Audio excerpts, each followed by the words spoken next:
Modes of transmission എന്ന് പറയുമ്പം എന്തൊക്കെയാണ് അതിൽ വരിക? ഡയറക്റ്റ് കോണ്ടാക്ട്, നമ്മൾ ഒരാളെ ഹാൻഡ് ഷേക്ക് ചെയ്യുമ്പോഴോ അല്ലെങ്കിൽ നമ്മൾ പിന്നെ കിസ് ചെയ്യുമ്പോഴോ, ഇപ്പോൾ HIV പോലത്തതെല്ലാം സെക്ഷുവലി ട്രാൻസ്മിറ്റഡ് ഡിസീസസ് ആണെന്നാണ് പറയുന്നത് അല്ലേ.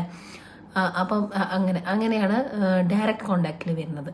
അതുപോലെ പിന്നെ നമുക്ക് വരുന്നത് ഡ്രോപ്ലെറ്റ് ട്രാൻസ്മിഷനാണ്. ഡ്രോപ്ലെറ്റ് ട്രാൻസ്മിഷൻ എന്ന് പറഞ്ഞു കഴിഞ്ഞാൽ നമ്മൾ സ്നീസ് ചെയ്യുമ്പം, കഫ് ചെയ്യുമ്പം, നമ്മുടെ സലൈവയിലൂടെ അങ്ങനെയൊക്കെ സ്പ്രെഡ് ആവുന്ന ഡിസീസസാണ് ഡ്രോപ്ലെറ്റ് ട്രാൻസ്മിഷൻ എന്ന് പറയുന്നത്.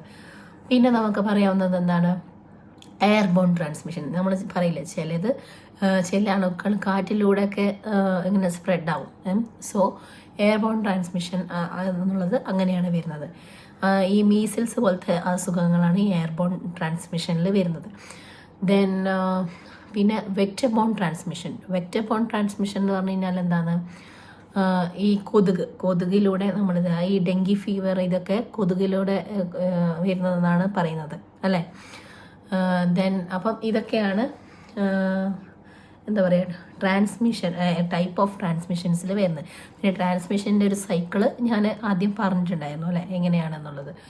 സോ ഈ മോഡ്സ് ഓഫ് ട്രാൻസ്മിഷൻ എല്ലാവർക്കും ക്ലിയർ ആണെന്ന് മനസ്സിലായിരിക്കുന്നു. പിന്നെ നമുക്ക് കൂടുതൽ ഈ കമ്മ്യൂണിക്കബിൾ ഡിസീസിനെ പറ്റിയിട്ട് കൂടുതൽ നമ്മൾ അവെയർ ആയത് നമ്മൾ ഈ കോവിഡ് കാലത്താണ് അല്ലേ. COVID-19 ആണ് നമ്മളെല്ലാവരും അതിലൂടെ കടന്നു പോയതാണ്.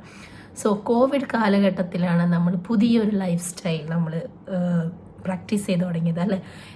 മാസ്ക് ധരിക്കുക, അതുപോലെ സാനിറ്റൈസർ യൂസ് ചെയ്യുക, അതുപോലെ നമ്മൾ പുറത്ത് പോയി വന്നു കഴിഞ്ഞാൽ ഹാൻഡ് വാഷ് ചെയ്യുക.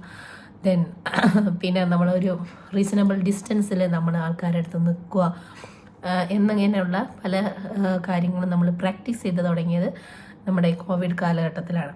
സോ ഈ ഒരു സ്റ്റെപ്സൊക്കെ തന്നെ എന്താണ് പ്രിവെൻഷൻ ഓഫ് കമ്മ്യൂണിക്കബിൾ ഡിസീസിൽ വരും. ഓക്കെ, അപ്പം അതിനെക്കുറിച്ച് കൂടുതൽ അങ്ങനെ ഡീറ്റെയിൽ ആയിട്ട് എക്സ്പ്ലെയിൻ ചെയ്യേണ്ട കാര്യമില്ല. പിന്നെ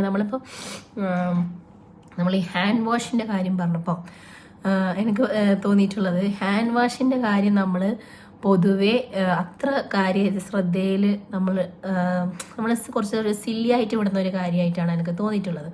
ബട്ട് ഹാൻഡ് വാഷിന് നമ്മൾ പ്രോപ്പറായിട്ട് ചെയ്യുകയാണെങ്കിൽ നമുക്ക് ഒരു പരിധി വരെ നമ്മളെ തന്നെ അണുവിമുക്തമായിട്ട് വെക്കാൻ പറ്റും. എസ്പെഷ്യലി നമ്മൾ പുറത്ത് പോയിട്ട് വരുമ്പോൾ you have to follow some steps in hand washing. അതായത് ഇത് കണ്ടോ, നമ്മൾ നോർമലി ജസ്റ്റ് വെള്ളം തുറന്ന് ജസ്റ്റ് ഒന്ന് കൈ നനച്ചിട്ട് വരുന്നതല്ലാണ്ട് this are the steps of hand washing കണ്ടോ. സോ ഇതിലാദ്യം നമ്മൾ വിരലിൻ്റെ ഇടയിലൂടെ കഴുകുന്നു, കൈപ്പത്തിയുടെ മേലെ കഴുകുന്നു, നഖങ്ങൾ വൃത്തിയാക്കുന്നു, എഗെയിൻ വിരലിൻ്റെ ഇടയിലൂടെ ഇതാക്കുന്നു. സോ ദെൻ അപ്പം ഇങ്ങനെ കുറച്ച് ടൈം എടുത്തിട്ട് നമ്മൾ ഹാൻഡ് വാഷ് ചെയ്യുകയാണെങ്കിൽ it will be more useful and beneficial. Okay, so നമ്മളിപ്പോൾ പ്രിവെൻഷനിൽ പറയുമ്പോൾ നമ്മളിപ്പോൾ നമുക്കൊരു ജലദോഷം കാര്യങ്ങളുണ്ടെങ്കിൽ നമ്മൾ മാക്സിമം മറ്റുള്ളവരുള്ള സ്ഥലത്ത് പോകാതിരിക്കാം അല്ലേ. ഇൻ കേസ് നമുക്ക് അത്രയും അത്യാവശ്യമായിട്ട് പോവുകയാണെങ്കിൽ നമുക്കൊരു ടവൽ യൂസ് ചെയ്യാം. നമുക്ക് സ്നീസ് ചെയ്യുമ്പോൾ കഫ് ചെയ്യുമ്പോൾ നമുക്ക് can use A towel. Then ഇതൊക്കെ തന്നെ പിന്നെ നമ്മൾ സാനിറ്റൈസറൊക്കെ യൂസ് ചെയ്യാം. അപ്പം ഇതൊക്കെയാണ് പ്രിവെൻഷൻ ടെക്നിക്സിലൊക്കെ വരുന്ന കാര്യങ്ങൾ. So what is communicable diseases and what is modes of transmission of communicable diseases and what are the prevention of communicable diseases എന്നുള്ളത് hope everybody is clear with that.